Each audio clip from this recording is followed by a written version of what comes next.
I'm Ben Hooper, and this is your UPI Odd News Minute for Tuesday, July 2nd, 2024. A primary election in Oregon was resolved with a coin flip under state law, but the winner of the flip was ineligible to run. The 8th House District in Eugene, which skews heavily Democratic, had no Republicans on the primary ballot last week, so the race came down to write-in votes. The top two candidates among the 103 write-in names were Democratic nominee Lisa Fragella and her former rival for the nomination, fellow Democrat Doyle Canning. They each received 7 votes. Luke Bellant, the state's deputy elections director, flipped a coin to resolve the tie, and a Secretary of State's office employee serving as Fragella's proxy called heads. The flip came up tails, giving the nomination to Canning. There was one further hiccup, however, as the state's sore loser law bars Canning from accepting the nomination since she already lost the Democratic primary. Fragella will now be the only candidate on the ballot in November, unless Republicans call a precinct convention to choose a candidate. Canning said she was amused to hear of her would-be Republican candidacy and said the results hold a lesson for the party. She said, "The lesson here for any political party is to field a candidate. I'm sure, had the Republicans fielded a candidate, they would have gotten more than 7 votes." Speaking of the importance of voting, the Broad Street Market in Harrisburg, Pennsylvania announced the 5 finalists in the race to name its new tent. The finalists, which were submitted by the public, are Tent to Table, Little Broad Street Market, The Pavilion, The Farmer's Phoenix, and Tenty McTentface. Members of the public can vote for their favorite of the finalists by submitting a cash donation in person at the Broad Street Market. The winner will be announced at the July 10th public board meeting. Tenty McTentface is just the latest in a line of proposed names that started when the public voted to name a British polar research ship, Boaty McBoatface, in 2016. Officials overruled the public and named the ship for Sir David Attenborough, but the naming convention had its day in 2017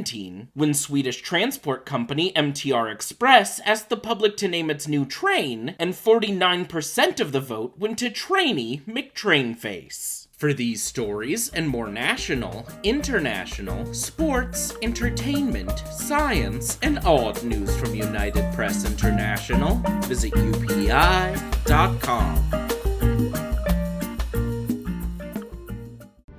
I love democracy. I love the Republic.